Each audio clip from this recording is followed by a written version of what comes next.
Hello friends, welcome to this channel sociology classes. तो आज के इस वीडियो में हम देखेंगे इंपॉर्टेंट टॉपिक जो है वो धर्म और धर्मनिरपेक्षता क्या है। तो स्टार्ट करते हैं कि धर्म क्या है। तो जो धर्म शब्द की उत्पत्ति हुई हो वो ध्री धातु से हुई है, जिसका अर्थ है धारण करना। अब धर्म का जो इंग्लिश वर्जन है रिलीजन, इस शब्द की उत्पत्ति लैटिन भाषा के रिलीजियस और रिलीगो से हुई है, जिसका जो अर्थ होता है बांधना, अर्थात मनुष्य को जो ईश्वर से संबंधित करना।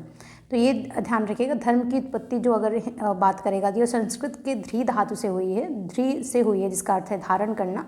और अगर इंग्लिश की बात करें तो इंग्लिश जो इसका जो इंग्लिश वर्जन है वो रिलीजन, और रिलीजन जो है वो लैटिन भाषा के शब्द से बना है, जिसका अर्थ लैटिन भाषा का शब्द है रिलीजियोस और रिलीगो से बना है, जिसका जो अर्थ है बांधना, अर्थात जो है मनुष्य को जो है ईश्वर से संबंधित करना। तो ये तो रहा इसका शाब्दिक अर्थ होता है। इसका समाजशास्त्रीय अर्थ हम देखेंगे अभी। तो भारतीय समाज में धर्म को संस्कृत की ध्री धातु से बनाया गया, जिसका अर्थ है धारण करना, अर्थात सभी जीवों के प्रति जो है वो दया का भाव धारण करना ही धर्म कहलाता है। अब इसकी परिभाषाएं देखते हैं। तो यहाँ से आपसे मेनली जो है क्वेश्चन पूछा जाएगा कि समाजशास्त्रियों की जो परिभाषाएं हैं आपको दे दिया जाएगा कि कौन सी परिभाषा किस समाजशास्त्र की है। तो टाइलर या टेलर, तो कंफ्यूज मत होएगा, टेलर या टाइलर आपको लिखा हुआ रहेगा। इन्होंने कहा कि धर्म आध्यात्मिक शक्तियों में विश्वास का नाम है। ध्यान रखिएगा, इन्होंने कहा कि धर्म जो है वो आध्यात्मिक शक्तियों में जो है विश्वास का जो नाम है। ये टेलर या टाइलर कहते हैं, जो दैवी या राजसी दोनों प्रकार की होती है। अब जॉनसन के अनुसार अलौकिक शक्ति में विश्वास ही जो है वो धर्म है। ऑकबर्न कहते हैं कि धर्म अमानवीय शक्तियों के प्रति आपकी जो मनोवृत्ति होगी, जो अमानवीय शक्तियाँ, जो दैवीय शक्तियाँ, उसके लिए कहते हैं। मैलिनोव्स्की कहते हैं कि अब इसी के प्रकार मैलिनोव्स्की कहते हैं कि धर्म क्रिया की एक विधि है, साथ ही ये विश्वासों की एक व्यवस्था भी है। ये कहते हैं क्रिया विधि है, जैसे कि जो कर्म कांड किए जाते हैं, और साथ ही साथ यहाँ पे एक विश्वास होता है लोगों में। तो उनके मैलिनोव्स्की के जो कीवर्ड हैं वो हैं धर्म की एक विधि, क्रिया की एक विधि और विश्वासों की एक व्यवस्था। नेक्स्ट है ये हॉबल के अनुसार कि धर्म अलौकिक शक्तियों में विश्वास पर आधारित है। तो कंफ्यूज मत होइएगा, जैसे कि जो टेलर कहते हैं कि धर्म आध्यात्मिक शक्तियों में विश्वास है, और जो हॉबल कहते हैं धर्म जो है अलौकिक शक्ति में जो है विश्वास है, जिसमें आत्मावाद एवं मानववाद दोनों प्रचलित होते हैं। मैक्स मुलर कहते हैं कि धर्म असीम का साक्षात दर्शन है। तो इतनी डेफिनेशन काफ़ी इंपॉर्टेंट है। इसमें से जो दो इंपॉर्टेंट है वो है टाइलर या टेलर के कहते हैं कि धर्म आध्यात्मिक शक्ति में विश्वास है, और हॉबल कहते हैं कि जो धर्म है वो अलौकिक शक्ति में विश्वास है। ये दोनों डेफिनेशन मोस्ट इंपॉर्टेंट है, कई बार आपसे एग्जाम में जो है वो पूछी गई हैं। अब धर्म की उत्पत्ति का सिद्धांत देखते हैं। तो पीजीटी के क्वेश्चन में आपसे जो है मेनली जो है फैक्चुअल क्वेश्चंस पूछे जाते हैं, तो आपका जो ये पॉइंट्स चीज़ें पता होनी चाहिए। जो आत्मवाद और जीववाद का जो सिद्धांत दिया था, इस सिद्धांत का जो प्रतिपादन किया था वो है टाइलर ने किया था। तो आत्मवाद और जीववाद के सिद्धांत का प्रतिपादक, आपसे डायरेक्ट क्वेश्चन पूछा जाएगा किसने प्रतिपादन किया था, तो ये टाइलर ने किया था। टाइलर ने आत्मवाद को दो भागों में, शरीर आत्मा एवं स्वतंत्र आत्मा में बांटा है। जीवित सत्तावाद या मानववादी सिद्धांत, इसका जो प्रतिपादन वो है मैरट और पियूष ने किया। तो आपको यहाँ पे क्या रखना है कि कौन सा सिद्धांत किस जो है प्रतिपादक ने, किस जो है थिंकर ने वो प्रतिपादित किया था। तो आत्मवाद और जीववाद का सिद्धांत ये है टाइलर ने किया था। जीवित सत्तावाद या मानववादी सिद्धांत, इसका जो है प्रतिपादन मैरट एवं पियूष ने किया था। मेलानेशिया के लोग जो हैं वो अलौकिक शक्ति को जो माना के नाम से पुकारते हैं, कि जो अलौकिक शक्तियाँ, जो दैवीय शक्तियाँ होती हैं वो उन्होंने माना, इसके लिए जो है माना वर्ड का इस्तेमाल किया है। प्रकृतिवाद का सिद्धांत की अगर बात करें तो इस सिद्धांत का जो प्रतिपादन किया था वो मैक्स मुलर ने किया था, और इन्होंने जो है मैक्स मुलर ने इन्होंने धर्म की उत्पत्ति को प्राकृतिक शक्तियों घटनाओं की पूजा में डोला। मैक्स मुलर संस्कृत भाषा के विशेषज्ञ थे। तो ये चीज़ आपको याद रखनी है कि जो प्रकृतिवादी का सिद्धांत, कि जो प्रकृति है वही जो है वो उसी को धर्म माना है। तो धर्म की उत्पत्ति के सिद्धांत इन्होंने की जो धर्म की उत्पत्ति हुई प्रकृति से हुई, प्रकृति की जो पूजा शुरू में लोग पेड़ पौधों की करते थे प्रकृति पूजा, तो ये मैक्स मुलर ने माना है प्रकृति का सिद्धांत।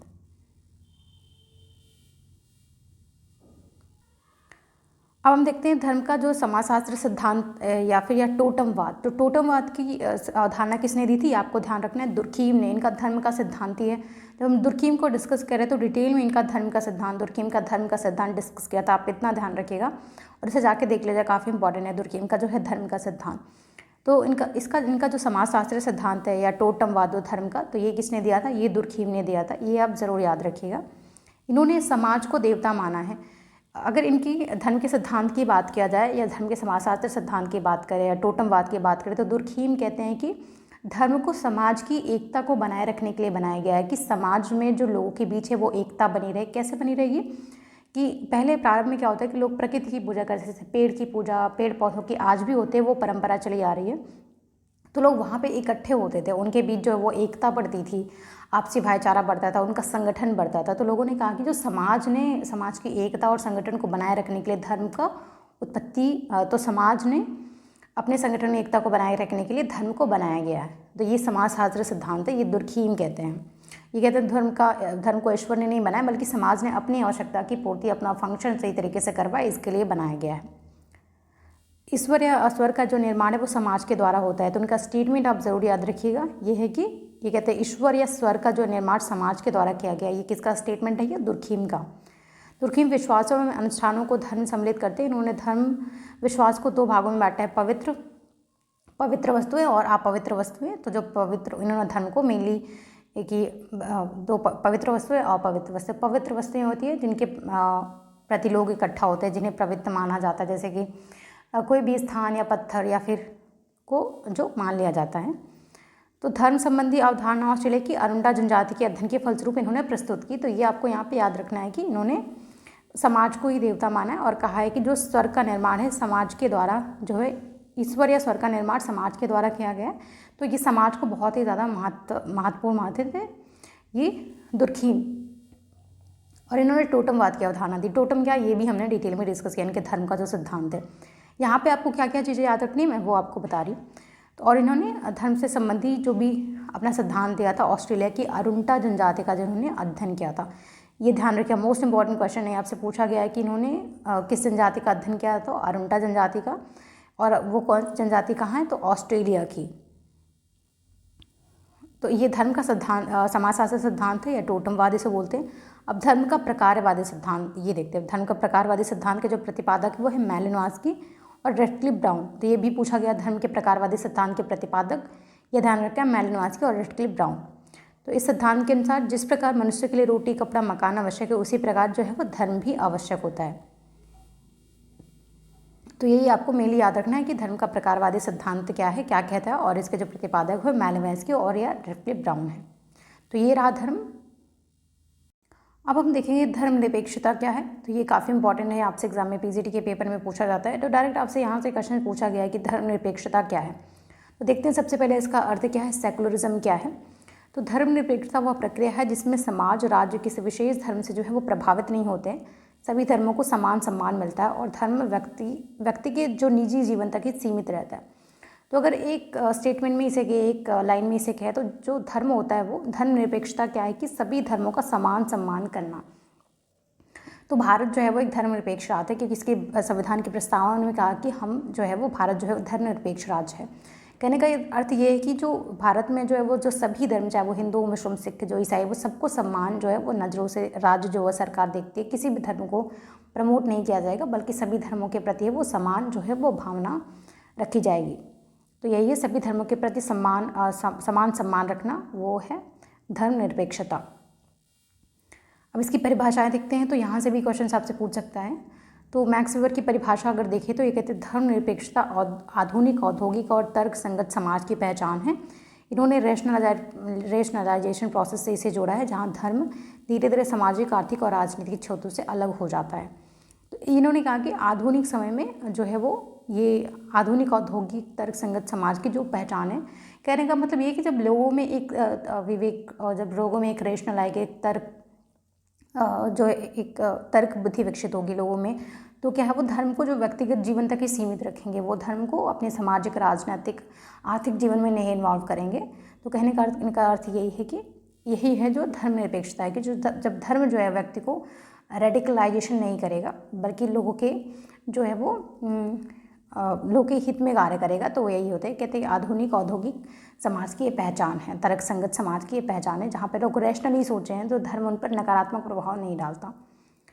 अब एमिल दुर्कहाइम कहते हैं कि धर्मनिरपेक्षता का है कि समाज धीरे धीरे धार्मिक विश्वासों से हटकर सामूहिक नैतिकता और सामाजिक संस्थाओं पर आधारित हो जाता है। तो ये सामूहिक नैतिकता की बात करते हैं कि कि धार्मिक विश्वास से धीरे धीरे जो हटकर ये सामूहिक नैतिकता कि लोग अपनी समूह में जो रहेंगे तो उसमें एक नैतिकता की जो भावना होगी वो होगी और सामाजिक संस्थाओं पर आधारित हो जाता है। अब पीटर बोजर कहते हैं कि धर्मनिरपेक्षता वह प्रक्रिया है जिसमें कि धार्मिक व्याख्याएं और विश्वास सार्वजनिक जीवन से हटकर व्यक्तिगत जीवन तक ही सीमित रहता है। ये पीटर बोजर कहते हैं कि जो धार्मिक विश्वास होता है जब व्यक्ति के व्यक्तिगत क्षेत्र तक ही सीमित हो जाता है तो यही धर्मनिरपेक्षता कहलाती है। टॉलकर पार्सन कहते हैं कि धर्मनिरपेक्षता को इन्होंने डिफरेंशिएशन ऑफ द इंस्टीट्यूशंस कहा है, यानी जो धर्म का दायरा सीमित होकर केवल धार्मिक संस्थाओं तक रह जाता है जबकि राजनीति, शिक्षा, कानून आदि स्वतंत्र रूप से हैं वो जो कार्य करते हैं। तो आप देखिए जो समाजशास्त्र ने भी परिभाषित किया वो यही कहते हैं जो जब धर्म होता है व्यक्ति के अपना एक विश्वास होता है, आप किसी भी धर्म को मानने के लिए स्वतंत्र होते हैं और ये आपकी व्यक्तिगत जो है वो राय होती है, व्यक्तिगत विश्वास होता है। लेकिन यही धर्म जो संस्थाओं में जैसे राजनीतिक, शैक्षिक संस्थाओं में अगर इन्वॉल्व हो गया तो अब लोग अपने धर्मों के हित में कार्य करने लगते हैं। तो ऐसा नहीं होता कि जो सभी धर्मों को समान सम्मान देना, समान भाव से देखना, एक नज़रिए से देखना, यही धर्मनिरपेक्षता होती है। और यही जो है समाजशास्त्रियों ने भी कहा है कि धर्म जो है धर्म को एक व्यक्तिगत विश्वास के तौर पर लेना चाहिए कि आपके निजी जीवन तक सीमित रहे, आपका जो सार्वजनिक जीवन है उससे ये प्रभावित नहीं होगी, तो यही धर्मनिरपेक्षता होती है। अब देखते हैं धर्मनिरपेक्षता की विशेषताएं क्या हैं। तो सिंपल सी इसकी विशेषताएं हैं, जैसे अगर आपको अर्थ इसका समझ में आए तो धर्म और राजनीति का अलगाव, ये राजनीति में इन्वॉल्व नहीं होना चाहिए। ऐसा नहीं कि अगर धर्म के नाम पे राजनीति होने लगी, हिंदू मुस्लिम दंगे देखा जाता है इंडिया में कभी कभी, हिंदू मुस्लिमों में जो एक तनातनी होती है, उनके बीच एक तनाव होता है। तो ये हो कि धर्म और राजनीति दोनों अलग अलग होनी चाहिए। शासन व्यवस्था किसी धार्मिक विचारधारा पर आधारित नहीं होगी। सरकार या राज्य जो है वो किसी धर्म के नाम पे वोट बैंक की पॉलिटिक्स नहीं करेंगे या फिर, लेकिन यहाँ पे देखा जाता है कभी कभी समानता, सभी धर्मों को समान सम्मान और दर्जा जो है प्राप्त होता है। इसमें व्यक्तिगत स्वतंत्रता की, हर व्यक्ति को पूजा, आस्था और धार्मिक रीति रिवाजों का पालन करने की स्वतंत्रता होती है। जैसे कि भारतीय संविधान के में भी ये एक मौलिक अधिकार है कि कोई भी जो व्यक्ति होते हैं वो अपने धार्मिक विश्वासों को, अपने धार्मिक जो भी वो धर्म को मानता है उसके अनुसार जो है भी उसको पालन करने की उसको स्वतंत्रता होगी। और धर्म और विज्ञान का भेद, वैज्ञानिक सोच और तार्किकता को प्रोत्साहन किया जाता है कि यहाँ पे धर्म के नाम पे ये सिर्फ कर्म कांडों तक ही सीमित नहीं होता है, बल्कि इसमें वैज्ञानिक सोच और तार्किकता को जो है वो प्रोत्साहन दिया जाता है। धार्मिक सहिष्णुता होती है कि समाज में जो है वो विभिन्न समुदाय शांति और सौहार्द से रहेगी।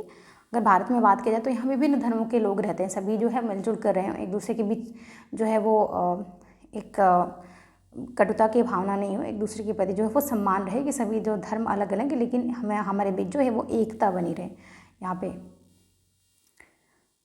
अब देखते हैं भारत में अगर धर्मनिरपेक्षता की बात करें तो संविधान में क्या प्रावधान किया गया, किस अनुच्छेद में धर्मनिरपेक्षता की बात की गई। तो सबसे पहले अगर बात करें तो इसकी प्रस्तावना में ही बोला गया है कि भारत जो है वो एक धर्मनिरपेक्ष राष्ट्र है। और अगर संविधान के अनुच्छेद की बात करें तो 25 और 28 में बोला गया है कि धार्मिक स्वतंत्रता की गारंटी देता है। ये मौलिक अधिकार है कि किसी भी धर्म को मानना व्यक्ति का एक मौलिक अधिकार है जिससे वो किसी कोई छीन नहीं सकता। ये संविधान में किया गया। तो कौन सा अनुच्छेद में आपसे पूछ सकता है कि जो धर्म की स्वतंत्रता का वर्णन किस अनुच्छेद में किया गया, तो 25 से 28 तक है ये। तो भारतीय धर्मनिरपेक्षता जो है सकारात्मक धर्मनिरपेक्षता पर आधारित है, यानी सभी धर्मों का जो है सम्मान जो है और बराबरी की, सभी धर्मों को समान भाव से देखा जाएगा और उनके बीच कोई भेदभाव नहीं किया जाएगा। तो यहाँ पे भारत में जो है वो सकारात्मक धर्मनिरपेक्षता की बात कही है, ये ध्यान रखिएगा।